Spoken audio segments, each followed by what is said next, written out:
And we are going. Good evening and welcome to Success in the City. My name's Helen Webster. I'm with the lovely Sandra Scott, and our fabulous guest today is Dave Kelly. Welcome, from Dave. Days Inclusive UK. Amazing. So thank you, Dave, for joining us.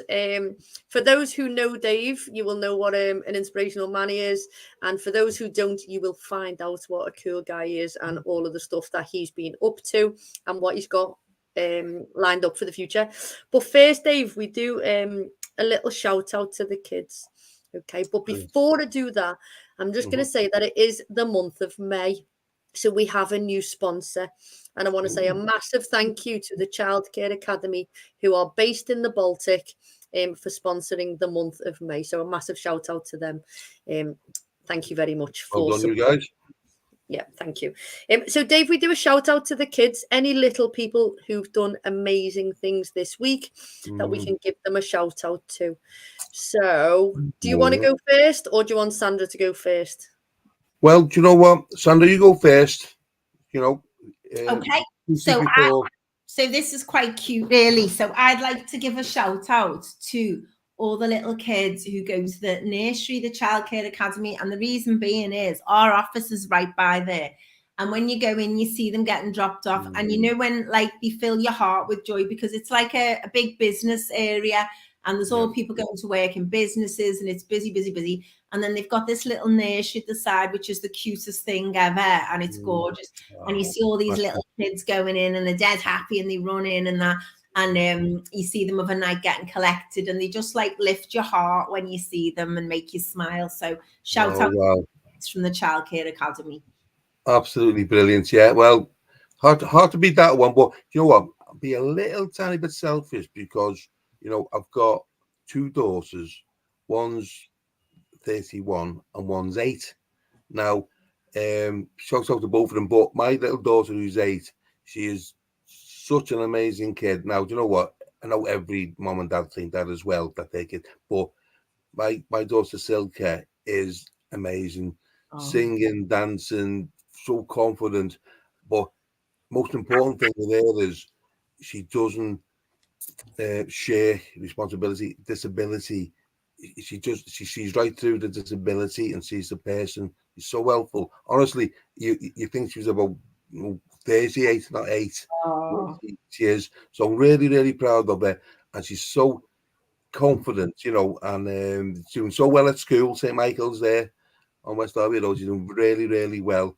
And she makes loads of friends and helps people. So that's, I've got to shout out for her. I know it's been a little bit selfish because it's my own daughter. Not at all. Not at all. Yeah. I never normally get a chance to say how much I love her in front of people, but Silke Kelly. Yeah. And Charlotte Kelly, we always want to love you too. Yeah, Charlotte can have a shout out in a bit because she can be one of the grown-ups that we shout out to because she's big. Okay. She's still my little girl, though. Of course, she's your little girl. Of course, she is. Yeah.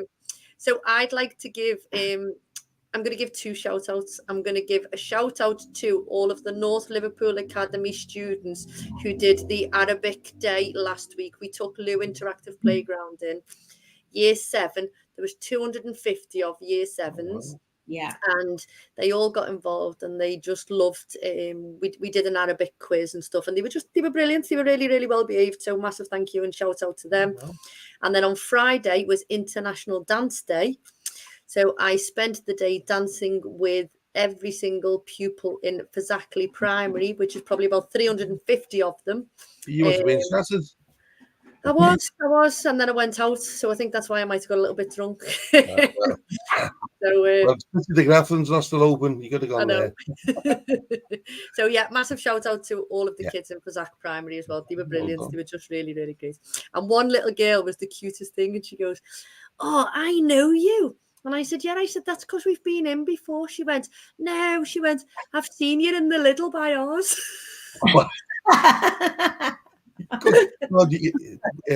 Well, don't tell me you're on the tails there as well. No. I was like, "How cute is she?" Yeah. She said, "I recognise your leggings." I said, "All right, thanks, mate." Famous leggings, eh? So yeah, all my funky pants.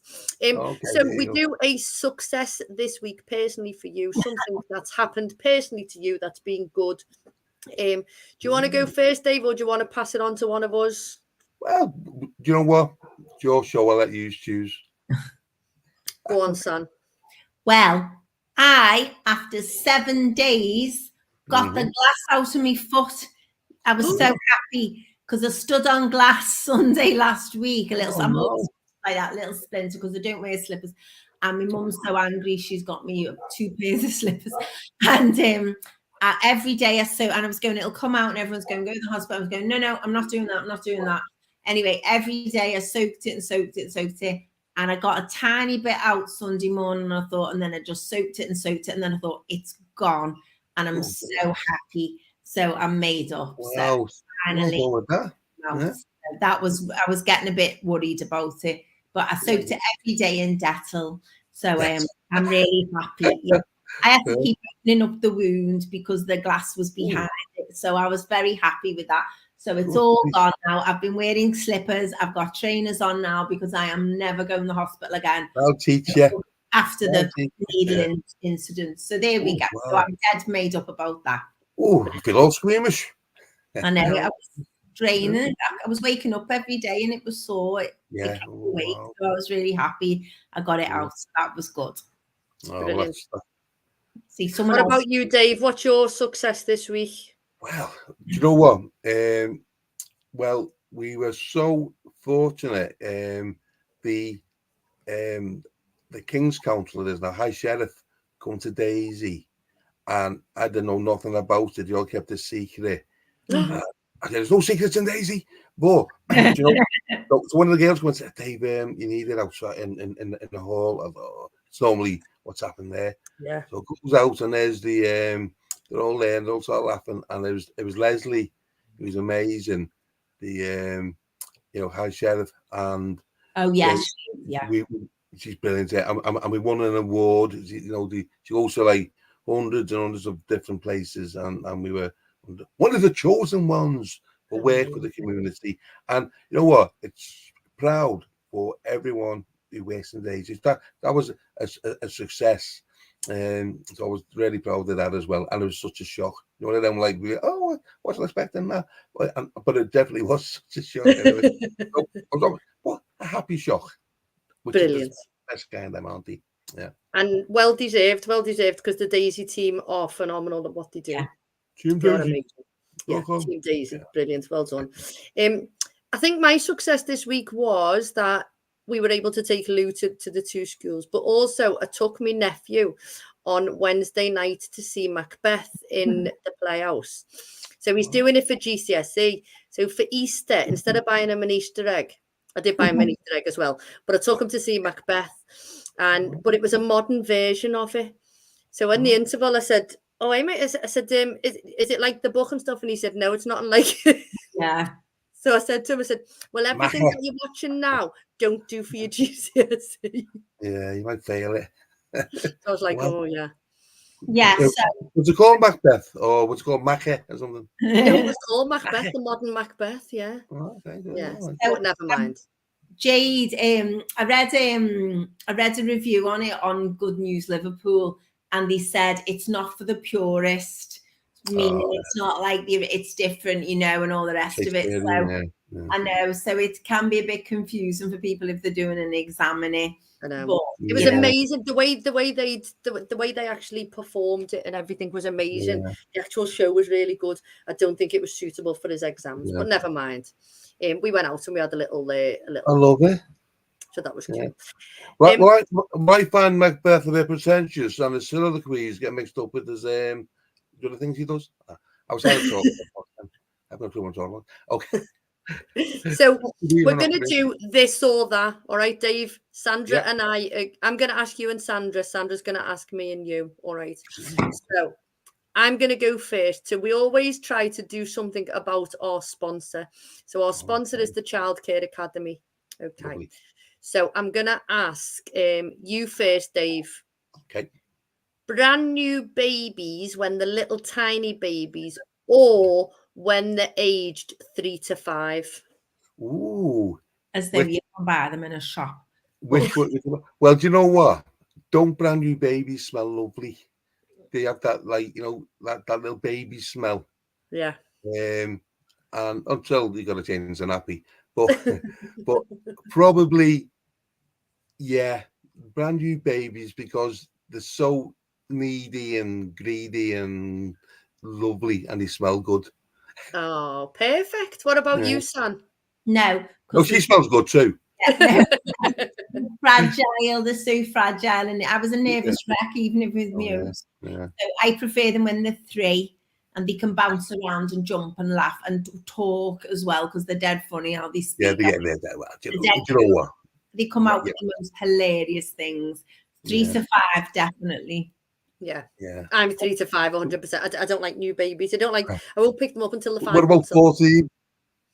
14, you know, to quite like 14. What about 14 to 16? What about you, San? Your question. Okay, then. So again, to do with the Childcare Academy. Okay. Yeah. Now, there's lots of different schools of thoughts on this. Some people prefer to have a childminder for their children, or they prefer to send the child to nursery. So I don't know if you have any thoughts on this, Dave. Yeah. Well, it used to be lovely in the old days when you know your old nan would mind the baby for you and of a day. That's what it used to be then in the old days. Yeah. But I think nurseries can be brilliant. You know, and your little one can learn, you know, how to be with other little, you know, siblings or children their age, little peer group, and that's how they learn, I think. And yeah, so probably nursery these days, because you know, give your old gran a rest. Save them for Saturday nights. Yeah. I couldn't have been left with my gran in a million years. That never would have happened. I know that for a fact. That's so funny. It was my grandmother who gave me my first cigarette when I was 11. Okay. Yeah, hilarious. Go on, Helen. Why so late? I know. I think nurseries, I think for them, they go, they meet all the little ones, they're in an amazing environment, they're in an environment created for play. And you know, we learn so much through play, which I think enables them that the better when they go to school. It's not as much of a shock when they go to school. So for me, a nursery. What about you, San? Well, it depends. It absolutely depends on the nursery. So I lived in London when my son was little. He was born there, and we had a nightmare. We had 3 consecutive nurseries that were just a rage and disaster. No, two in London, and then I got a childminder. And she minded him 1-to-1. It was brilliant. And it was getting, she used to take him out on all adventures and stuff. And it was really good. So that worked really well. So it just depends. It depends on the child. It depends on the establishment and that, you know, it really does. So I think it depends on the kids and the family arrangements. And if the parents are working as well. So you need that. Have a nursery or childcare, don't you? That's the absolutely. And nowadays, you know, you really do. So Okay. Second question, Dave. What? Would you rather build a sandcastle or a snowman, Dave? Ooh. Well, do you know what? I'd sooner build probably a sandcastle, because it'd be somewhere nice and warm. Hopefully the sand will be fresh from the, I don't know, Portugal or somewhere like that. And just get a nice tan, build me sandcastle, and just kind of listen to the tide come in and slowly swish it away, and then build another one. So I like the heat. I like you know, sandy beaches. Yeah, I like a beach that's near the sea. What about you, Sam? Oh, this is going to surprise you. Hands down, a snowman. I love building a snowman. And I think, again, because I lived in Canada up until I was 7.5, and that's what you did all the time. You just like have a whole family, and it was dead easy to build a snowman, and it was dead thick and everything, the snow. So it was fantastic. So I love building snowman. I love the sunshine, but I'm not into like sand everywhere and that, you know. So I'd much. You can't build a sandman, can you? Although I was driving along the front on the Strand today, after work, and there was a guy, and he was doing outside the Albert Dock. It's you got to keep your eye on the road because the guy is so good. So when you're at the light, you can see, and the detail in sand's incredible. Oh, those sand sculptures. Yeah, the sand sculptures. Yeah, he like builds it fresh all the time, every time it. Well, I went to Weymouth. Sorry, girls. I went to Weymouth to the year, and they had like sand sculptures that they were building, and they were like, the wife was saying, and I mean, how amazing they were.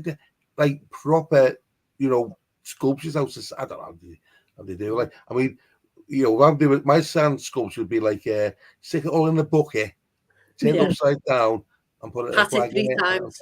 Yeah. You know what I mean? Tap it 3 times. Yeah. I'll close it up. Yeah. What about you, Hel? I sandcastle.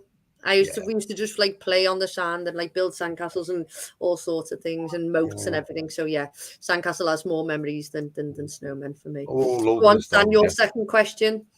Okay. And so after a night out, maybe a bottle of Merlot or what have you, rather have fish and chips or a kebab? Fish and chips. Yeah. On the way home. Yeah, night out on the way home. Kebab, 100%. Kebab? Ooh. Yeah. What animal does that come? I've never seen an animal that shape before. No, it doesn't come from any animal. I don't eat them anymore, but that's the only time I ate them was like when I was drunk is a kebab. Yeah, well, kebab sober. Do you know what I always used to have? A chop suey roll, and you can't. Oh, you can. You can't. The Rio Chippy in Fazakerley does the best chop suey rolls, and they hand make them. They are phenomenal. They might probably have wheat in them now. I'll have to see, but I tell you what, if they do them properly, I'm going to go and get one. Because loads of chippies don't do chop suey rolls anymore, hands down. What's going on? Next thing we'll be doing fish, but yeah. The old chippies, we've all got a tale about the chippies, haven't we? Like, what would you have, Sam? Would you have a kebab or a fish and chips? I wouldn't have fish. I wouldn't. I love fish and chips, but I wouldn't have it after a night out in a million years. I might have some chips, so it would have been. I don't have them now. A kebab, even just in a where they do them in the Palestinian thing without the bread. Yeah. Even I'd have it like the chicken is quite nice. I'd have a kebab. Hey, funny coming out of a club. When you're starving and a big hot dog man or a little van with strange people in, and they give you whatever it was, and it'd be lovely. And you get another one as well. And if you could see it in real life the next day, what the hell were we eating? That's so true. Just open a sauce of sauce on it and we'll eat it. Yeah, you don't care when you're drunk. I've got a cousin who'd go on a night out, right? And he'd always get a kebab and he'd take him. And he'd wake up in the morning and the kebab would be next to him on the pillow. Isn't that terrible? Yeah. Imagine that. I just think it's hilarious. Well, so the kebab was still there. It means he just ate the pillow. He doesn't. Anyway, there you go. Yeah. Brilliant. So we're only going to do 2 because time is running on. We've already been on for 18 minutes. Yeah. So I am super excited that Dave Kelly from Daisy UK is with us today. He's going to share his story of how he started out and what he's doing. And Dave, I'm going to hand it over to you, and then Sandra and I will butt in probably at the same time and ask the same question. Stereo. Yeah, that's what we do. Bo, take us back and share your story of how Daisy and how you came about starting Daisy and everything. And then, you know what? I'll start at the beginning. It's always a good place to start. I always say I was born at a very young age. But when I was at Anfield Comp, Anfield Comp down Lawbreck Road, the toughest school it must have been in Western Europe. Honestly, tough school. Came up to there with nothing, no education, no nothing. I was probably before ADHD and it was recognised, and this dyslexia, and I definitely had that. Definitely on the spectrum as well. But so I came up with nothing. I had a GCSE in woodwork. That was it. But so back in those days, remember Mrs. Thatcher? You was too young, you girls, for Mrs. Thatcher. Oh no, we're not too young, sadly. Oh well, you could have lied to me there. But she just took over. It was like 1981, left until come. So there was no job. So I went for a job creation. It was called job creation. Mrs. Thatcher's little thingy, like the what you got now. Like these they were called Yop. You thought yeah. the Yop, yeah. That was it. Yop. That was a Yop. Anyway, so I went there and I went to the Old Swan Boys Club. I was with them on this job creation, and I wanted to be a plasterer. So there I went, and we got sent to the Royal Waverley School for the Blind, and that was ironic. This before I knew anything about it. Okay. Pardon. Oh, go on, Dave. Yeah, Sorry. it was all fate. It was all fate. This, right? I believe in fate. And so when I was there, plastering and all that, and the little blind kids used to come out there at the time, and they were just amazing young people just playing football with a bell in. We used to play with them, and amazing. Anyway, I'll try and keep it quick, the story, but it's like 30 years of what happened back then. Anyway, while I was there, I went for an eye test and just an opticians and for a pair of glasses for reading actually, and they spotted something back my eye. He said, well, we think there's something not quite right, and we want you to take this letter, give it to your doctor. So when I was 17 at the time, so oh yeah, I'll do that, and I just threw the letter away actually. But he was the one who was going to do that because we invincible at that age. Yeah. And so my mum goes, Did the optician give you a letter? I said, why? I thought the wind must have blew it home or something. Anyway, so he said, no, doctors sent this letter, and we all got to go to St. Paul's Eye Hospital, all the family, the Kellys. So 4 brothers, my mum and my dad, and off we went, with a packed lunch and a flask of tea, and then we went there. And while I was there, we all got checked with these doing range tests and all kinds of with wires attached to us that we're giggling on, my brothers. And anyway, after hours and hours and hours, we're sitting there, and the specialist comes out and sits down to my mum and my dad and says, I'm awful sorry, your son will be blind by the time he's 30. And my mum starts crying her eyes out. My dad took my mum, and even the specialist there he had tears. I said, oh, well, that's me. So I went over hugging everyone. And then I thought, I better hug myself as well here.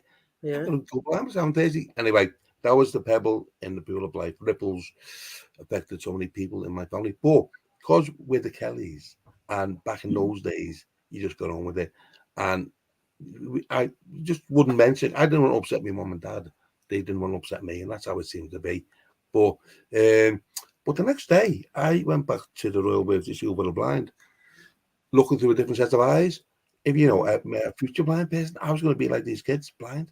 So when I started talking to them and saying, well, what's it like being blind? And, explain it to me. And he said, well, you see colours and beautiful rainbows, Dave. I said, yeah. And they teach you those things, you see nothing. Oh, good. Well, that's how it all started, my adventure. So I knew what was going to happen. And then I thought, I'll get on with my life.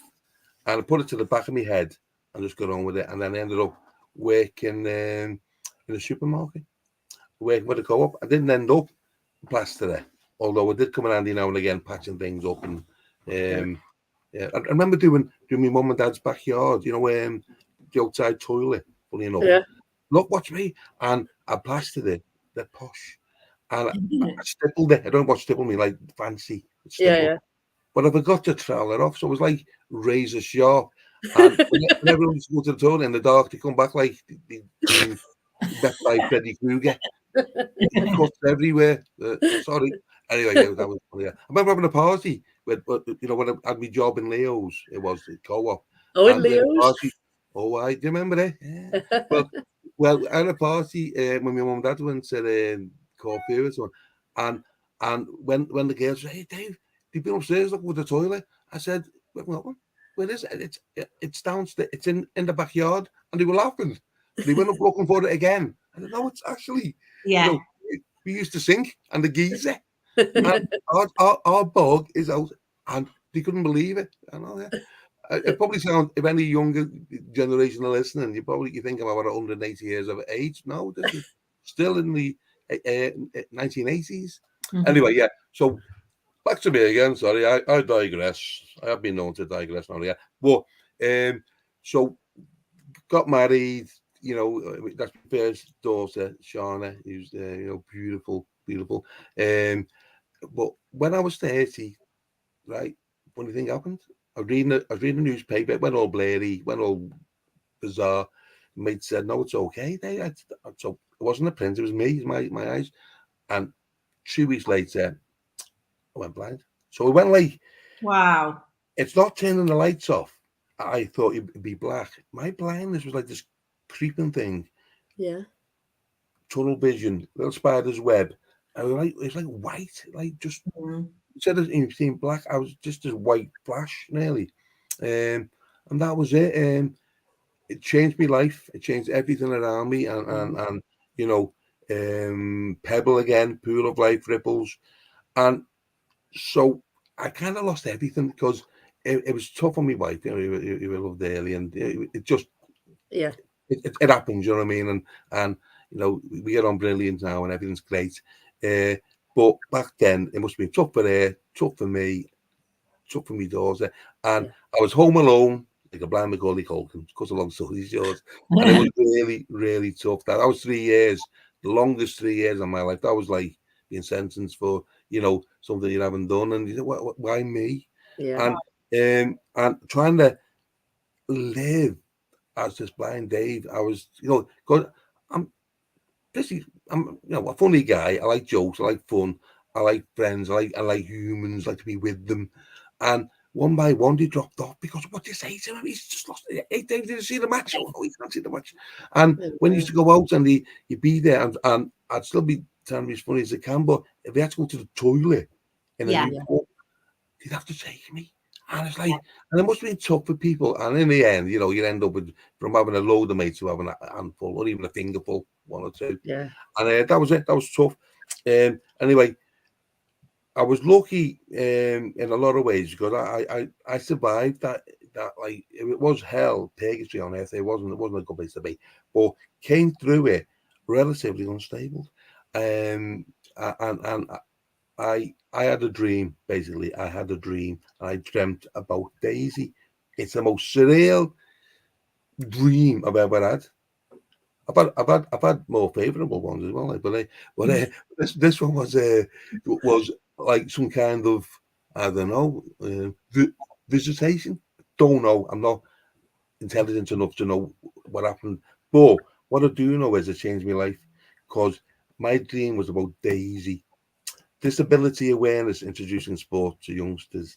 It was about helping young disabled people and their families. It was all so real. In my dream, when you walking, I was thinking, I shouldn't be here. Yeah. How come I can see you all? And what's happened? It was so happy. And there was parents clapping and laughing and pointing to go and talking to people. It was just absolutely mad. Well, I knew we shouldn't have had those mushrooms. But But I woke up the next day, right? Think, what the hell was that about? Because remember now, I was a blind scout. I'd lost everything. I'd lost, you know, my job, the family, I lost my sight. I'd lost, you know, all kinds. I had no money, no education, no nothing. But I had a dream. So I thought, how do you live the dream? I thought, journey of 1,000 miles begins with the first steps, and that's how I set off on my journey then of, you know, education, because I realised because I had no education at all from Anfield Comp apart from the Masters of Life, and that was the I don't think I came out of Anfield Comp was a stutter, actually, funny enough, but yeah, it was just anyway. But so and my journey was going back to school and suddenly realising I had a brain, I had a great memory, and I wanted to learn. My brain was so empty; it was a sponge that could take loads of information. I learned so much during those years of study because I wanted to, because I really, and because I couldn't really read when I could see. I was really, you know, obviously dyslexic or whatever it was. I probably diagnosed myself. I was taking it all in other ways through listening skills, and got all my qualifications, got my BA honours degrees and all kinds of best Kelly in the history of our families. It's like I was so proud of that when my mom and my aunties and my daughters definitely on my graduation, and I was tearful because it was for my dad who passed away by then, and and I know my dad's looking up at me now, thinking, being proud of me, like, and that's so I set up Daisy. Wow, that was the question, wasn't it? Yeah, so I set up Daisy as a little voluntary organisation, then as a social enterprise CIC, then it was all happening, and then we won all kinds of, because of the way I was doing it with a smile and doing it with looking. I didn't want to be like everyone else. I don't want to be a sheep following everyone. I like to be the shepherd, laying and helping the sheep, and that's me. That's my nature. So I ended up going up with new ideas, diverse inclusion. They don't learn the way we teach the way they learn. All these things, and I thought, let's go for it. Make them laugh and they listen. Make them listen and they learn. So what's going on? I went to about 1,000 different presentations and networking and courses for disability. The audience, I was able to gauge what the participants were saying. What was good about that? What was bad about it? A lot of them were saying, as long as the food was good, they'd enjoyed it. I realised that. So whenever I do any presentation, put good food on, and they'll come to you. But I also thought, you don't want it too boring. It's got to be, you need some kind of niche, some kind of unique selling points. And I think having a good sense of humour, having a brain, having a good smile, and make it interesting. So that's what my training was all about. And award winning, we set up, I love going to schools because they're the future, aren't they? Like Olive Bread, they're the future. Those little students are out there. They're going to be the next doctors, teachers, nurses, bakers, all that. So that's really important to make sure that they understand disability and not to be scared of it. So when these kids grow up, look, when you were at school and someone come in for a visit and a talk, how many of them do you remember? Probably not many, but the ones that stick in your mind are memorable for a reason. Either they been, so bad it was memorable, or so good it was memorable. So we hope in years' time, kids and people will remember the talks I give because it was so good, it was funny, and breaking the barriers and stereotypical models that they perceive disabled people should be, which we're not, because we can be anything. From 100%. We just, it's about being happy in your own skin life. It's about being happy who you are. Don't wear a mask, and I'm not talking about the COVID mask. Get that off. But I mean, the mask that we sometimes put on to be someone else. Don't take that. Be you. Be happy in your own skin. That's my motto. So that's how Daisy got started, and what I love doing. And we set up clubs for kids, the mini smiles and the smiles for the big ones. We do all that, and I love it. I love giving my talks. As you can tell by this conversation now, I love talking. I love it because I've got a lot to say, and hopefully it's relatively interesting. And I want to break down barriers for that disabled people and vulnerable people, and in our society face. Do you know, Dave, that's a really good point you were making. I wanted to ask you about that. You were saying, when you left school and you joined a youth opportunities program in 1981, and of course, they said to you you were gonna lose your sight when you were 30, which then you did. And there's a massive, massive change in society now, and our expectations of inclusion are very different, aren't they? Historically, you didn't see so many disabled people out and about and things like that, because it was almost a sentence, wasn't it, in your home? Whereas now we expect people with disabilities of any kind to be included as much as possible. We need to make things accessible. When you went on and did a degree, didn't you? Which was have you seen a massive improvement in society in regards of acceptance and inclusion, or do you still feel we've got long way to go. Peaks and troughs, and you know what? It was going great. Then 2008, you know, big what's the name of it? Like crisis, financial. Yeah, there were austerity measures. Austerity, and that, you know, we like peaked, I think, in the mid 90s, and it's gone a bit downhill a bit. But as for inclusion, there's a lot more talk about it, and yeah, I would think like disabled people out working and doing things like baby pigeons. You never see baby pigeons, do you? Like you never see disabled people in damn good jobs, or you know, they were kind of, you're right, they're kind of hidden away. Yeah. And in some cultures they still are, by the way, because it's not seen to be, disability can be, you know, a slur on the family name, which incredible. Now, you know, if that's true, I must have been the right one in a previous life then for me. But, no, but it's you know what? But you know, there's a lot of talk, isn't there, about disability and how good we're doing now, and yeah, it's gone a lot better than it used to be. When I went over to Belgium giving talks and that, and I remember the first time I went over about 15 years ago, and there was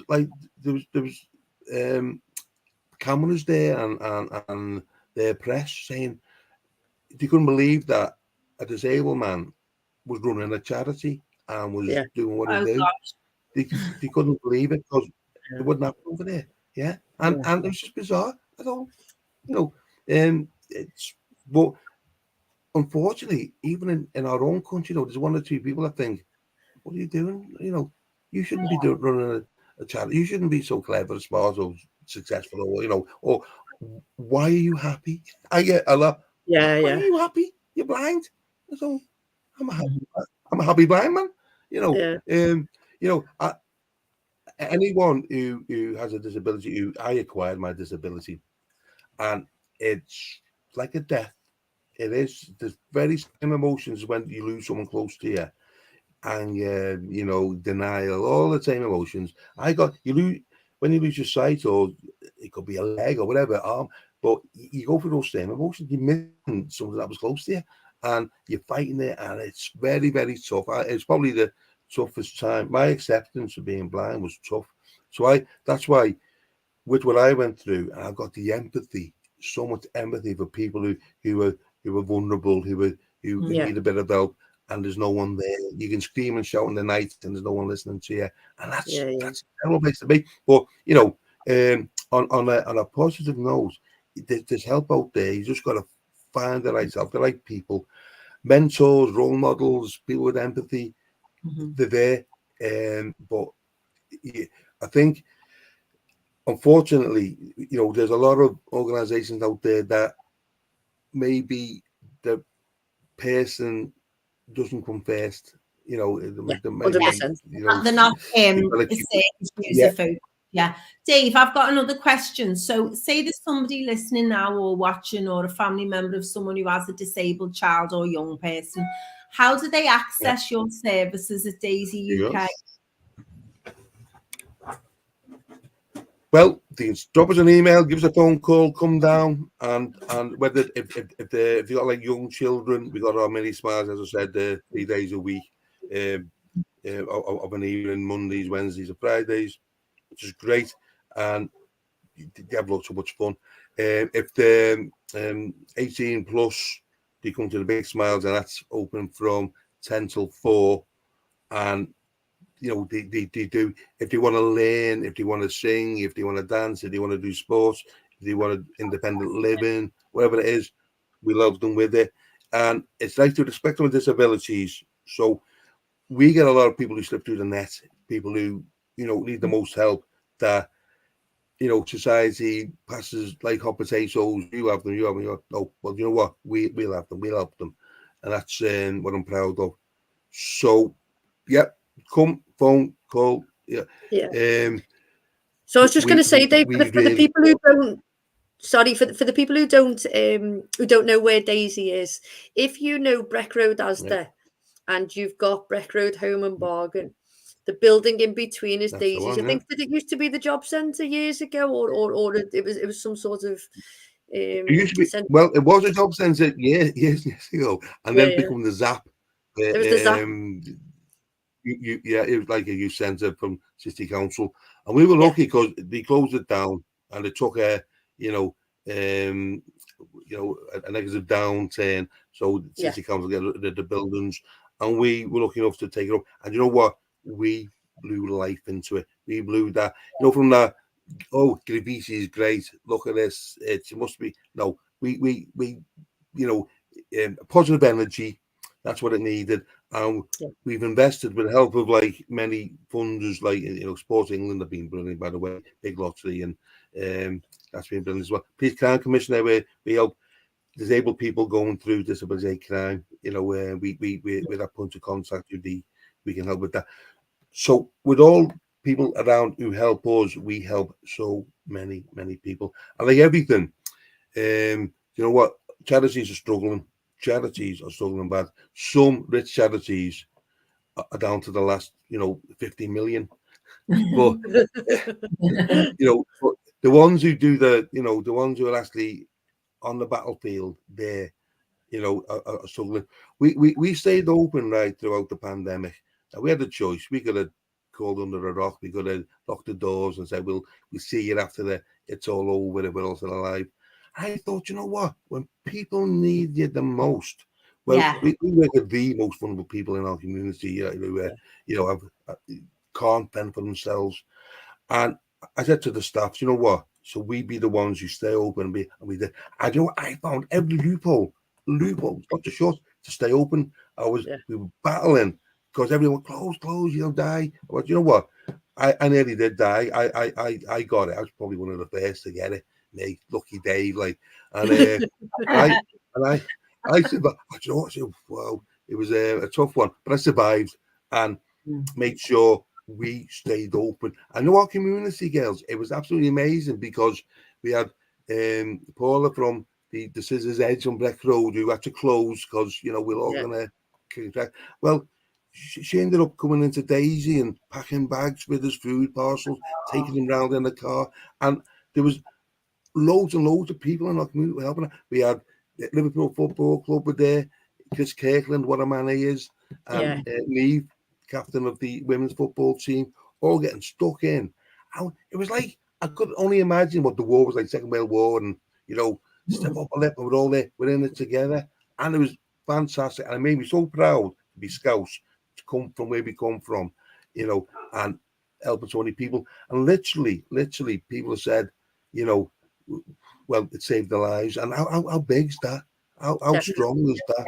When people say that. But it's the community coming together, and it took a horrible pandemic to do that.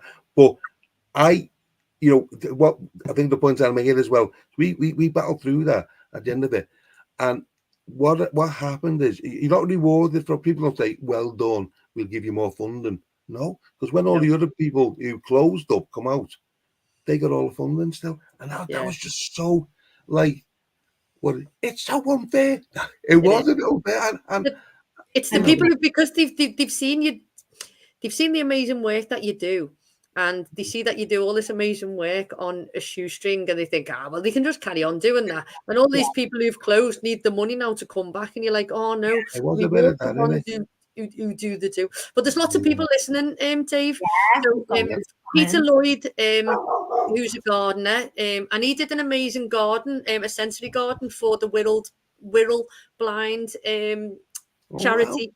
So he does sensory gardens and things. He's doing the Ukrainian one. So he says, evening, ladies and gents. Joel Jellin, who's a good friend of yours, Dave, he says, go Dave. Edward Little, who must be a friend of yours, says, go on, Dave. Jan Railton. Jan Railton says she thinks empathy is the key word in all this. And my uncle Ron says, spot on, Dave, your life is turned upside down. So when something happens, he was talking about, when a disability happens or something like that, your life. Yeah. So Dave, when you were in the dark times of being in the room, and what did you do to get yourself out of it? Oh, well, do you know what? Funny enough, I never turned to drugs or alcohol because I couldn't get out and get them. But no, you know what? You've got a lot of time to kill. Like, other day wasn't too bad, you know, because, you know, you get in the garden or whatever. But overnight, there's nothing more lonely than the 3 o'clock. You wake up at 3 o'clock every night. And I wake up at 3 every, you know, a lot. Anyway, it's that witching hour. And it's the longest nights. And day and night were the same when you're blind. You know, it was really tough. But so what I did, I think I totally self-analyzed myself. I put my life into perspective. I listen to the radio a lot, and I love podcasts now. I just love them. But the radio kept me going. And my sports, Liverpool Football Club. Love you, Liverpool. Jürgen, if you're listening, what's that, Hammy? I know. Shouldn't laugh. Why do we laugh at people's misfortunes? I don't know. But thank God we won. Anyway, so my life was like, you know, put on hold for 3 years. But it was like building up. You know, and I like to see myself. I was like a caterpillar. This is the best way I can describe it. Caterpillar. And I was like munching and not, you know, trying to get, you know, trying to keep alive. And then those 3 years were like, I was in like a cocoon, is it? You know, little chrysalis, chrysalis, yeah. I was in there for 3 years, evolving. And when I come out the other side after me 3 years, I'd like to say come out as a beautiful butterfly. I was probably like a moth. You know, a nice moth. But I'm definitely not beautiful like a butterfly, but moth-like. Anyway, that was me. And I'd evolved into this metamorphosis into another person. He was always there, but, you know, like us all, when adversity hits, that's when, you know, we learn about ourselves. And I suddenly become this person who was quite intelligent, and I lost my stutter, which is crazy, because he used to have a Wales way of stuttering, like, and Lucius Slayton, there's some cure for stammers, go blind.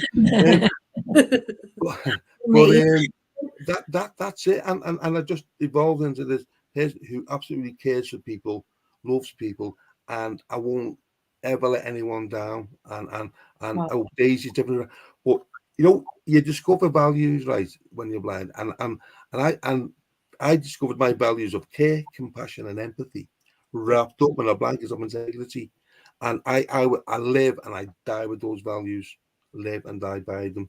But can I just add what they are, what it means? You know, when people just say words, don't they? It could mean anything. But my values are: care is when you walk into a room and you notice because you care someone's down a thirst. You notice because you care. Yeah. Compassion, right, is when you give them your drink, your last drink. You quench their thirst. Empathy is you will want that person down a thirst. And integrity is you're not both BSing about the other three. Yeah. I bet he nearly said bullshitting then. Very good. How interesting. What a fabulous thing you've done, Dave. And, you know, we say the program's about ordinary people doing extraordinary things locally to inspire others. And that's massively what you've done, isn't it? From being a young lad as a plasterer, getting that potential diagnosis. Then, of course, it happened to you almost like clockwork when the doctor said it would. Well, yeah. And then from what you've done then, and all you think of all the people you've helped and supported just because you had this idea, this dream, and what a wonderful thing you've done. Blind man with a vision. Blind man with a vision, which leads us on nicely, Dave, doesn't it? To something that you've got in your hands. What? Is that right way round? Yeah, just lift it up a little tiny bit. Perfect. Right. So Dave is a published author, and he has a book called Dave Kelly, Blind Man with a Vision. So what come about? How did you write that, Dave? Well, 2 years ago, I was on The Secret Millionaire, right? And check out on, you know, Secret Millionaire when he comes to Anfield. One of your favourite programmes. I remember you being on that. Oh, do you? Oh, well, there you go. But it was surreal, that, because, you know, they had the Channel 4 saying they're doing a documentary on human Britain, and turned out to be, you were telling little lies. Yeah. But he when I was on that, a fella from the Sunday Times come down and said, I watched the show last night with his mother. He said, I need to meet you and I want to write your story. And this was like 2010 or whatever it was. I said, well, what? I haven't done nothing. I've got nothing to tell. And I generally said, I don't nothing to tell. I said, no, Dave, there is your story. It touched, him and his mum crying, watching this, and all that type of stuff. And I didn't, do you think I got a lot of mail from people saying, "Oh, your eyelashes lovely."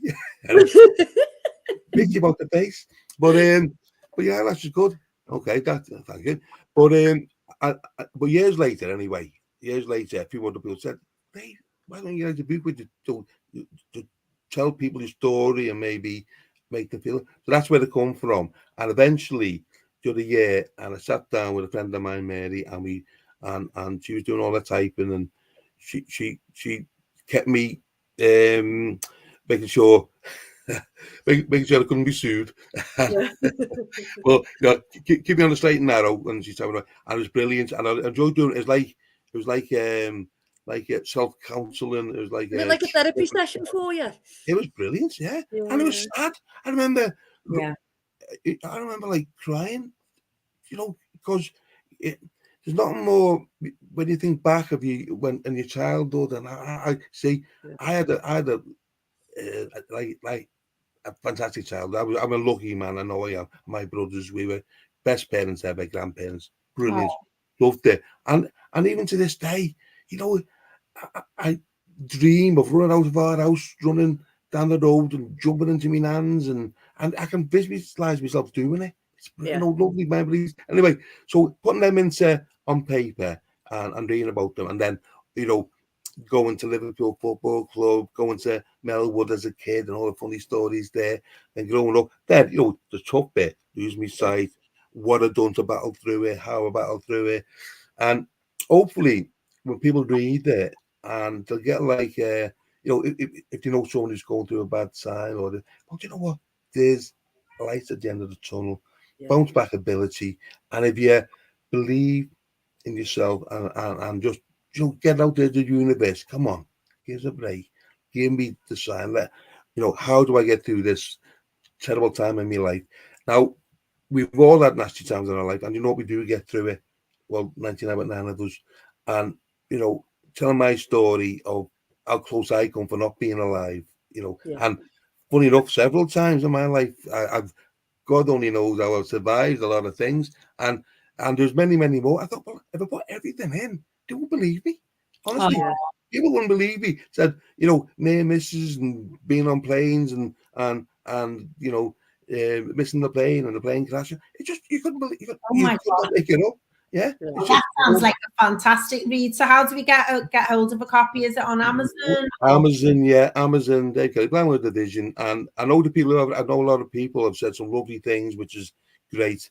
Dasha, me physiotherapist, who's putting my back into some kind of order. She said some lovely things about it, and so it can help people. And you know what? It's every penny goes to Daisy Inclusive UK, the charity. Just look to me. All I want to do is help people, and if money from the book and the book can help people, but the money people pay towards it helps so many people in Daisy who need a break in life. And you know what?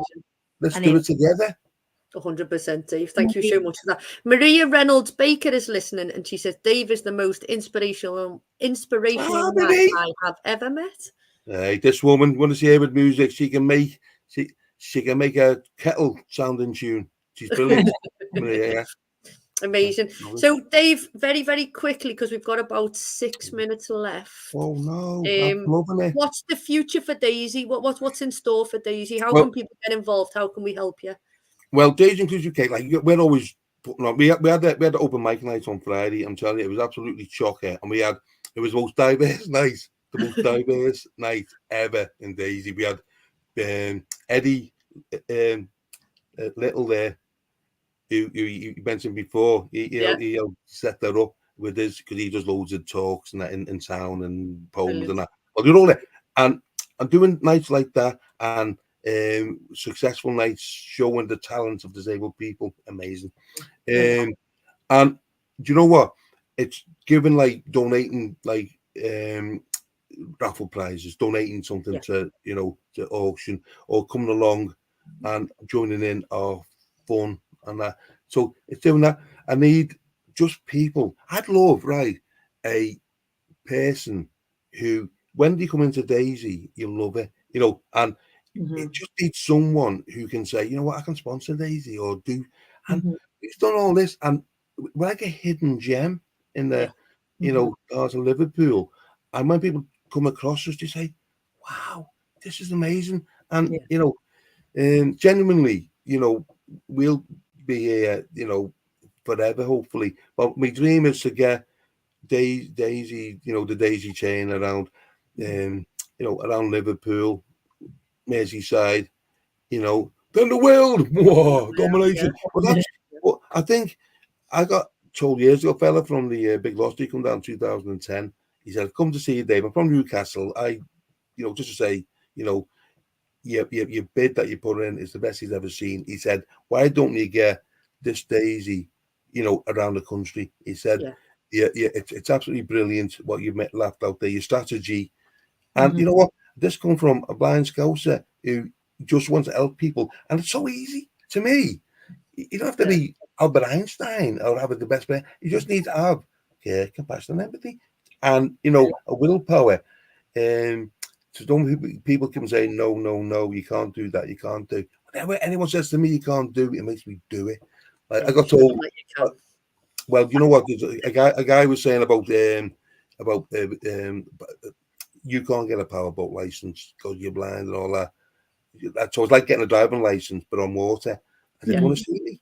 And, we worked together, and I got the first blind man in the world to get a powerboat license. That's the first one in the whole. I said, come on, don't be underblind. No, but I've got no sight at all, right? But I lost my sight, but I gained insight. And I see more now through my mind's eye. I love that. Amazing. Well done, Dave. I love it. So very, very quickly, because we've got 4 minutes. Oh my God. We're going to shout out to the grown-ups, any grown-ups who've done amazing things. I'm going to go first and give a shout out to Speedo Mick, because Speedo Mick hit his £1 million in fundraising. So massive shout out to him. Incredible what he's done. And I think we should chip in and buy him a coat. Definitely. Oh, imagine.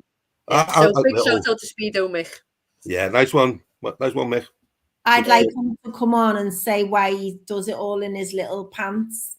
Yeah, we'd like to have Speedo Mick as a guest. So if anyone knows Speedo Mick, get him on for us. Yeah. What about you, Stan? Who do you want to shout out to grown-ups? Paul Curtis, who did a brilliant mural in the University of Liverpool where he went. So shout out to him, and his work's all over the city. We've got some really good artists, which is why we becoming known as a city for sports murals. Which is okay. Who do you want to shout out to, Dave? Which grown-ups? Well, the grown-ups, I'd like to.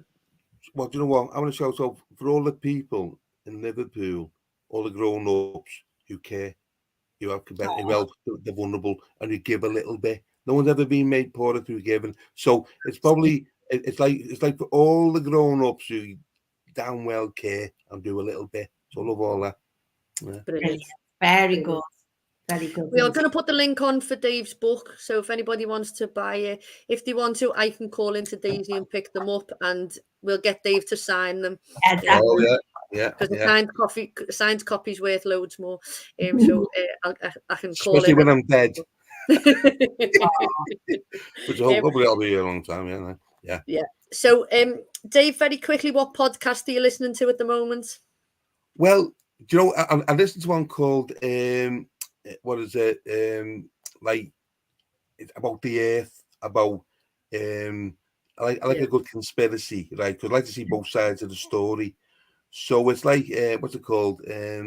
Information Earth podcast, and it's good. It tells you about all these, like from JFK to or the moon land. I love all that. It's like it's just interesting because someone's telling lies, someone's telling the truth. Which you want, and if you have a good podcast that can have a well balanced view, you can make your own choice. That God's choice is good, isn't it? Yeah. Definitely. What are you listening to, Sam?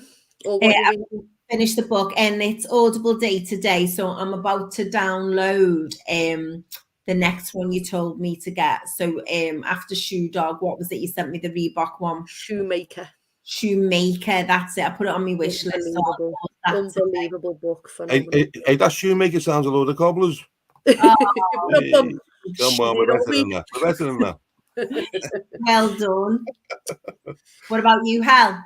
I'm reading a book called Thinking Fast and Slow, which has been recommended 3 times to me, and then I was listening to a podcast yesterday and it was recommended on that podcast as well. So about 4 or 5 times in the past week this book has been coming by lots of different people who don't know each other, so I thought I'll give it a go. It's a bit heavy, but it's about how you think fast and slow and how your brain works and stuff, which fascinates me. So Dave, I want to say a massive thank you for giving up your time. Please keep doing the amazing work with Daisy UK. If anybody wants to get in touch, they can. And Dave, we always finish with a mantra, so a closing quote. A closing mantra. It's up to you. Okay, well, my mantra would probably be right. I don't know if it's a mantra, but because I said it before, make them laugh and they will listen. Make them listen and they will learn. So that's the way, and that's what I say to myself, to people. And when I hear them laughing, and I know they're listening, and I know I'm facing the right way then as well, by the way. So I know there's still people there, but that does make them laugh and they listen. Make them listen and they learn. Yeah, that's what a great thing to finish on. Thank you so much. Thank you to everybody for listening, and we will see you all next week. Thank you. Bye bye. Thanks very much. Bye bye. Thank you. Bye bye. We're just